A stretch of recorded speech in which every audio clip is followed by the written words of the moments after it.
C'est parti, salut à toi, bienvenue sur la chaîne Charlie Analyse. Aujourd'hui, on va regarder ensemble le protocole Arweave et son token, le AR, qui a pour but de stocker de manière décentralisée de la data de manière permanente dans sa propre blockchain. Comment il fonctionne et dans quel narratif ils sont. Alors, Arweave et son token, donc l'analyse a été faite aujourd'hui, le 04.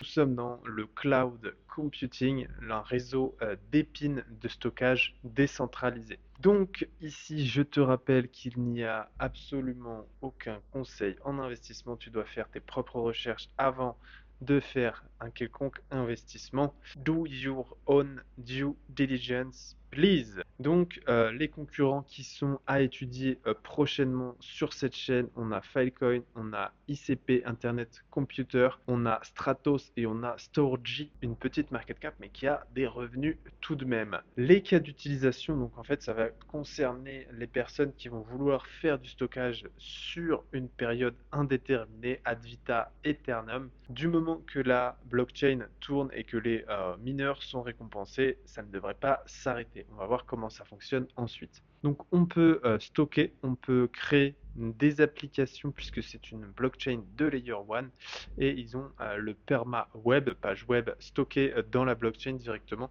chez eux. Donc petits exemples, l'Ukraine par exemple a stocké des vidéos pour garder des preuves, etc., qui ont eu lieu. Donc c'est pertinent dans un sens de protection de la data puisqu'on est les seuls à pouvoir détenir cette data ou on peut la rendre publique. Et bien sûr les NFT qui vont être pertinents de stocker sur cette blockchain. Donc comment ça fonctionne? On n'est pas sur une blockchain mais on est sur un block weave comme ils ont appelé ça. Donc chaque bloc est lié au précédent et à un bloc totalement aléatoire dans le temps. Ce qui va demander en fait aux mineurs de prouver l'accès aux data antérieures, ce qu'ils ont appelé la proof of access. C'est comme ça que sont rémunérés les mineurs. Ils vont venir valider les transactions et vont prouver l'accès aux data antérieures afin de s'assurer que les mineurs stockent bien les data, tout simplement pour le bon fonctionnement et qu'on puisse venir récupérer nos data à n'importe quel moment. Donc on va aller directement sur leur application. Nous voilà sur l'application. Alors, j'ai fait un petit test en privé, j'ai rien partagé de public, quoique je devrais le faire peut-être. C'est très simple, hein, on va sur leur site et on fait use directement et on va faire save a file et ça va nous emmener sur l'application Accord, je ne sais pas si je le prononce bien, et ici on va pouvoir créer des vaults, donc un fichier en quelque sorte, sur lequel on va venir déposer tout simplement des documents. Donc j'ai déposé un petit fichier Excel et j'ai déposé aussi une vidéo juste pour faire un test, pourquoi pas. Donc voilà comment ça fonctionne et on a des vaults publics, donc ici on va venir et ça va être visible de tous, ça va être enregistré dans la blockchain. Donc c'est assez pertinent et fonctionnel et très simple d'utilisation. Donc on va venir stocker de manière sécurisée, de manière privée ou publique, des data on-chain, donc un cloud computing décentralisé. À chaque fois qu'on va venir, donc là, mes premiers stockages étaient gratuits. Après, il faudra payer pour venir stocker ces datas et on va venir payer directement sur le token natif à la blockchain, c'est-à-dire en AR. Donc, un certain pourcentage des frais vont directement dans une pool qu'ils appellent l'endowment pool afin de payer les frais futurs aux mineurs afin de conserver toujours cette data. Et des frais, un pourcentage des frais sont tout de suite émis et payés aux mineurs. Donc ça c'est sur la plateforme Accor que ça se passe. Donc paiement futur pour les mineurs dans cette pool, c'est sur une base, une hypothèse que les prix de stockage vont continuer à réduire à l'avenir, puisque dans cette pool, après, les mineurs seront rémunérés. Donc, il faut faire quand même attention si, je ne sais pas, on était amené à avoir un coût de stockage qui explosait, le business model, le fonctionnement technique, pardon, viendrait à être remis en question puisque on pourrait plus forcément rémunérer les mineurs. Alors aujourd'hui, j'ai envie de dire, c'est pas trop un problème étant donné qu'on a une data, c'est où qu'on voit ça? C'est ici. Vu qu'ici dans la Weave Size, donc en fait la quantité de data qui sont stockées via cet outil, via cette blockchain, eh bien représente 200 Tera, ce qui n'est pas gigantesque, ce qui est bien, ce qui est beaucoup, mais ce qui n'est pas non plus énormissime par rapport bien sûr aux très très gros de ce marché et au cloud computing de manière générale. Donc je pense que pour l'instant ce ne serait pas un problème. Et plus ça va grandir, plus la blockchain et plus ce réseau va être robuste, étant donné qu'on aura plus de data, on aura plus de mineurs, il y aura plus de récompenses dans cette endowment pool, et donc ça va être plus robuste avec les années. Donc c'est à prendre en compte. Hop, proof of access, donc récompense sur les mineurs, sur la preuve aux data qu'ils ont et qu'ils sont en train d'enregistrer. Donc les frais de stockage réduits, donc moins cher que les grands groupes. C'est-à-dire qu'ils ont un avantage compétitif. Ça va être moins cher, non pas forcément sur l'instant T, mais ça va être moins cher si on veut enregistrer une data sur du long terme, puisqu'on a juste à payer une seule fois les frais de stockage et puis après on a accès toujours. Bien sûr, on doit avoir notre accès à notre clé privée, à notre wallet pour pouvoir y avoir accès, sinon bien sûr on n'y a plus accès. Et à l'avenir, donc ça c'est des options qui vont s'en venir avec d'autres protocoles qui se construisent dessus, comme le AO par exemple, qui sont construits directement par Arweave. En tout cas, j'ai l'impression, j'ai pas dit que ce protocole, mais qui vont venir permettre par exemple de monétiser ces datas, entre autres, et bien d'autres choses autour de tout ça. Donc ce protocole AO est à venir garder en tête et on va pouvoir avoir des rewards avec si on dépose directement, donc là je suis pas connecté, si on dépose nos AR directement, on va avoir des rewards dessus ou nos STETH ou nos DAI. Petite parenthèse. Maintenant, passons au business model. Alors, parlons du marché. On est dans le cloud, on est avec des énormes concurrents centralisés aujourd'hui. Ce marché, selon moi, a besoin d'être décentralisé. Que ce soit sous sa forme actuelle ou que ce soit sous une forme différente, nous devons, je pense, décentraliser. Nous devons avoir le contrôle de nos datas. C'est ce que nous permet la blockchain, c'est ce que nous permet le Web3. Bienvenue si c'est la première fois. Et c'est vraiment la mission. Donc, moi, j'en utilise pas encore, mais à l'avenir, je veux vraiment utiliser toutes mes datas décentralisées. Bien sûr, j'utilise le Drive par question de simplicité. Mais à l'avenir, je voudrais vraiment être décentralisé. Donc, on est sur un marché qui, aujourd'hui, devrait peser 500 milliards et qui a une augmentation annuelle de 20%. Bah, en fait, c'est logique. Les entreprises et nous particuliers, ne serait-ce qu'avec nos photos qu'on vient stocker dans les clouds, ça pèse énormément. Avec tous les fichiers, tout ce qui est produit, ce qu'on doit en fait stocker et qu'on a besoin d'accès rapide et toujours plus en quantité, eh bien, ça doit être stocké quelque part. Donc, cette augmentation est en croissance de 20% de manière annualisée, ce qui nous emmènerait sur 2027 avec un marché en dollars de 1 milliard 350 000, ce qui est énorme, ce qui nous emmène à 1 trillion directement en dollars. C'est gigantesque. Aujourd'hui, c'est vraiment AWS, Azure et Google Cloud pardon, qui se partagent le marché. Ces trois leaders, on a Alibaba derrière. C'est eux qui ont toutes nos datas.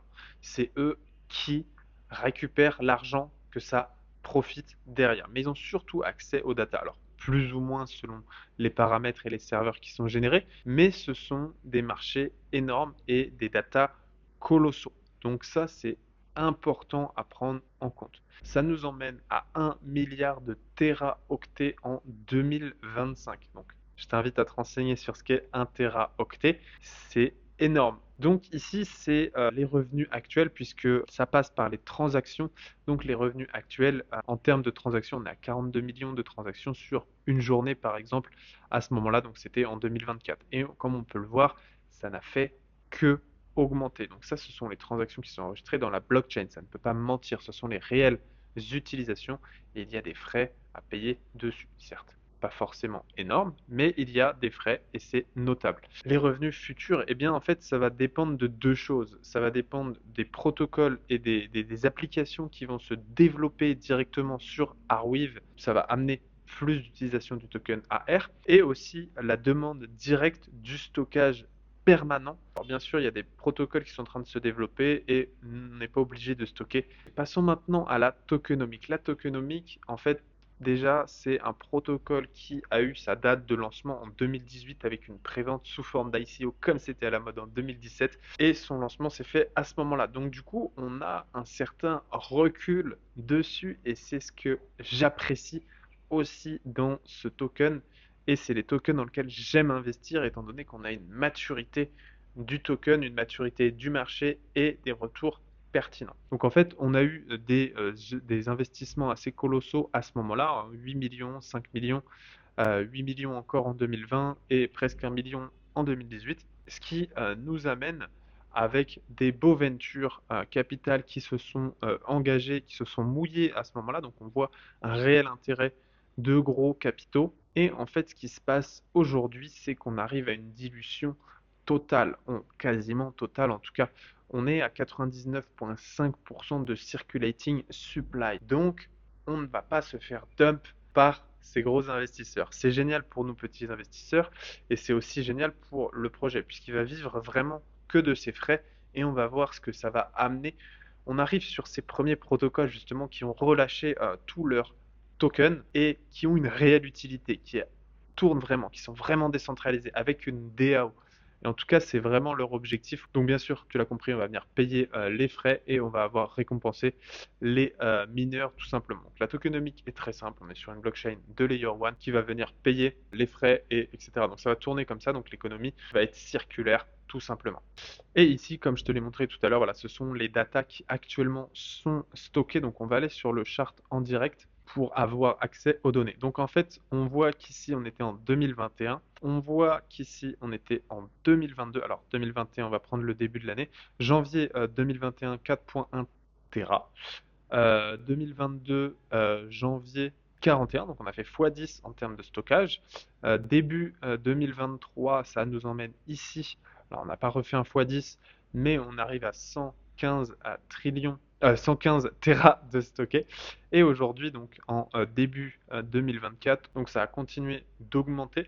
Et aujourd'hui, on voit qu'on a déjà, hop, refait 25% sur l'évolution alors qu'on est seulement en août, donc au 8e mois. Donc je pense qu'on va presque faire un x2 si ça continue comme ça à la fin d'année puisqu'on vient stocker de manière permanente des datas dans la blockchain. Donc c'est aussi dû effectivement à l'augmentation du marché. Donc forcément cette courbe ne peut aller que dans un sens étant donné que les datas sont stockées de manière perpétuelle dans la blockchain. À bien prendre en compte pour la comparaison avec ses concurrents qui, eux, vont avoir des frais réguliers de stockage, ce qui forcément va emmener certaines personnes à un moment récupérer leur data et ne plus payer de frais de stockage dessus. Voilà l'évolution en termes de data. Venons-en à l'équipe. Aujourd'hui, on est sur un projet qui se veut décentralisé et qui construit un nouveau projet, entre autres, d'autres projets aussi, mais entre autres un projet, une application build directement dessus de manière décentralisée. Donc on a cette forme de décentralisation qui est vraiment très forte. Mais voilà l'équipe